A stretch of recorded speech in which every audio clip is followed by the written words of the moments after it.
Today we're going to be replacing the intermediate shaft, which includes the intermediate bearing here on a 2007 Saturn Vue. It's the all-wheel drive model with the MJ7 or MJ8 transmission. Let's go. So here's a very bad visual example that hopefully explains the job of the intermediate shaft and bearing. Imagine this is the passenger side wheel. Note this is on the passenger side, not the driver's side. Ultimately it connects to the wheel bearing and hub and whatnot, and then the CV axle. The CV axle on the passenger side is supported by an intermediate shaft, as the transmission, represented by a six-pack of Coors Light there, is more over to the driver's side. So this part here supports the shaft and it's bolted onto the sort of frame assembly. And because the shaft is so long, there's a lot of stress on this bearing right here. And what tends to happen over time is that this bearing will go. And this is what we're going to be replacing today, this part here. So what do you need for this job? Not really much at all, to be honest. Well, you need the part itself. Now, speaking about the part, you can get the whole assembly, which includes the bracket, the bearing, and the shaft. If you're lucky enough to get that from like a pick and pull or something like that, might set you back $15–20, which is where I got mine from. It's in generally good condition.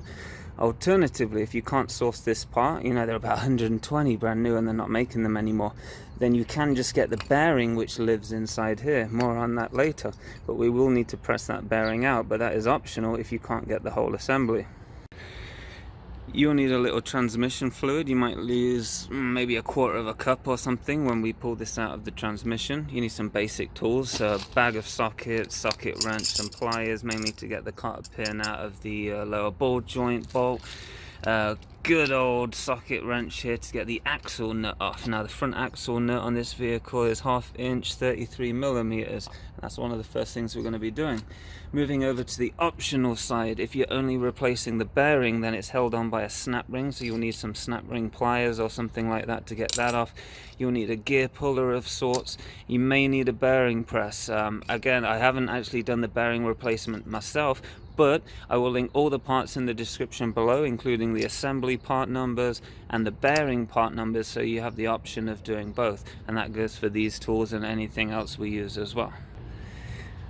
And again, we're just replacing the whole assembly here. We're not going to be pressing bearings today, but if you are going to be pressing bearings, there's the snap ring in there. And this is sort of how it looks, so you have a good indication of if you are pressing bearings. But again, it's an optional step, but these are some of the tools you might need for that job.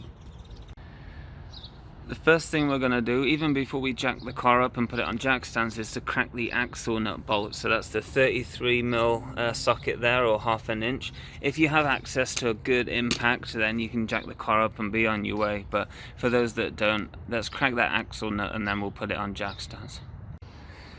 So put the car on the jack stand just on the passenger side. You don't need one on the driver's side. Make sure it's nice and secure. We may need to get under there just to get access to one bolt on the bracket a little later. Coming in, if you cracked the axle nut before or now, it doesn't really matter. We want to put the nut level with the end of the CV axle threads here. Now the axle nut is level with the end of the CV axle threads, we're just going to hit it with a hammer. This just ensures we don't damage the threads. Sometimes a rubber mallet just won't have it. It might be seized in, so we're just going to whack it with a hammer here and just knock it out of the knuckle of the wheel bearing. Once it's as far as it will go, you can just remove the nut now. That way the CV axle is now loose from the wheel bearing knuckle, and we can just remove the nut and place it to one side. Now the aim here is really just to get the CV axle out of the knuckle. It doesn't really matter what we remove, but I do recommend the easiest way, which is to remove the lower ball joint from the knuckle here. So that's the case of removing this cotter pin there. So you can manipulate that with a flat head and a pair of pliers to pull the pin out, and then we're going to remove the castle nut there. So we've removed the cotter pin out of there. So to remove the castle nut, it's an 18mm. If you can't get a socket in there just because the CV axle is in the way, then you might need a box end wrench, something like that, to just break that loose. Now the castle nut is off those threads, we just need to push it out of the knuckle here. So here's the lower ball joint right here. We just need to get it free from this knuckle here. So most of the times you can just tap this area with a hammer here and it'll pop loose. If not, get something like a flat piece of metal or a crowbar, just place it on top of the threads here and just pull upwards, and that should just pull it out of its socket. Alternately, you can put it further in here and just tap the other end with a hammer, whatever will give you the downward force in such a small area. When accessing the components either from the left side or the right side, use the steering wheel to manipulate the whole assembly here. That way you can get more room in the left side or the right side, depending what you're removing at the time. So it's sandwiched in between the CV axle and the threads there, and just pulled down, it will pop right out. Very easy. So an easy way to pop this out the knuckle, turn your steering wheel all the way to the right, so we now have access over here. Come up here, put your foot on the lower control arm and just push down. Very easy. Now your lower ball joint is free from the knuckle. Just grab it and move it. See if it has any play in it. Now we have access, it's a good time to replace it. If you want to learn how to replace these, I have a video on it. You can check it out in my channel. I'll link it in the description below. So that is the only thing we need to do to free the CV axle. We don't need to remove the outer tie rods, the brake caliper, anything like that. Just get on the other side here. You can literally push the CV axle out of the wheel bearing assembly and push it to one side. And that is what we're aiming for. Just let it hang loose for now. So the next thing we're going to do here is remove the CV axle. So that's this whole piece here, the whole rod. And it just ends where it connects into the intermediate shaft, which is this bracket right here.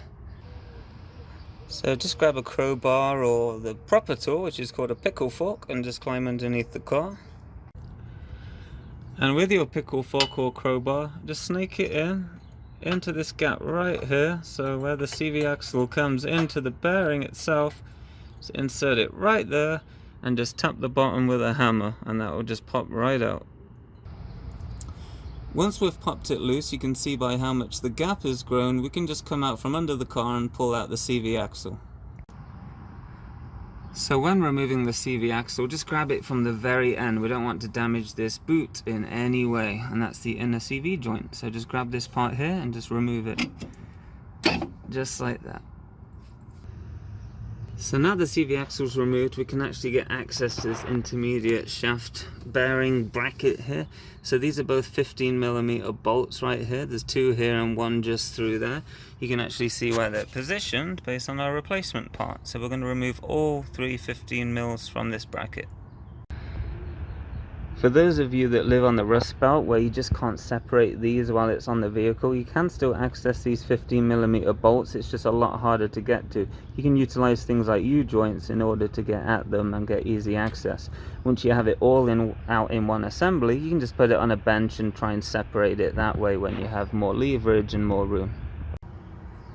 So the two nearest bolts have been removed. I've just set those aside there. Before I do anything else and get that third one, I'm just going to slide a catch pan underneath. I'm just going to put that under where the intermediate shaft and the transmission meet, just down there. So I've finally put a hose clamp around this heat shield for the exhaust so we can actually see better what's going on. It is an old car. The easiest way to get to that bolt right at the end without even going under the car is to have something just like this. So we've got a really long extension, we've got a U-joint at the end with our 15 on the end. We're just going to snake it right through this gap here onto the nut, and it'll turn right from here. So it looks something like this, a bit ridiculous, but it works pretty well. So with all three bolts removed, we can just pretty much pull the shaft right out. It's not really held in by much special, and just pull it towards us. When I said a quarter of a cup, maybe more like a quarter of a gallon. No one's perfect, I didn't expect it, but the point is if you use a clean catch pan, you can reuse a lot of this. Now it's really hard to show you the bearing with just one hand, but we'll give it a go. You might be able to hear it.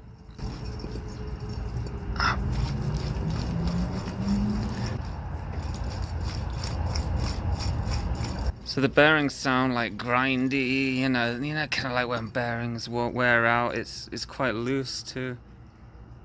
You can see the bit of play there. and again it's slinging grease, so 3 signs it's gone. So I'm glad we're replacing this today. So here's the old in with the new. Let's compare our parts. The last thing you want to do is put on the wrong parts, so they look the same. The brackets, the flanges, everything, it looks pretty much identical, so we're good to go on that front. So just check you don't need to transplant anything over. There's only a couple bits really. There's this weather seal here, which is kind of like a rubber ring. You know, just pick the best one of the two, and also your little snap ring there. Just make sure your new one has that in and it's present and correct. So let's get on with installing the new one. Again, if you can't locate the whole assembly or you're pressing the bearing itself, I've linked those in the description below, the part numbers for just the bearing for this vehicle. For those of you that are replacing just the bearing and keeping the original assembly here, the bearing just presses onto here, goes into the sort of bracket there and gets secured in place with the snap ring. You do need a few special tools to get it off, but you can use a socket and a hammer and a flathead and get a bit creative like I did just to show you here. So that is what it looks like if you're doing that job. So reassembly, anytime anything is slinging grease, oil, just clean it up. It's very easy to do. Brakes parts cleaner does the job. There's no problem at all.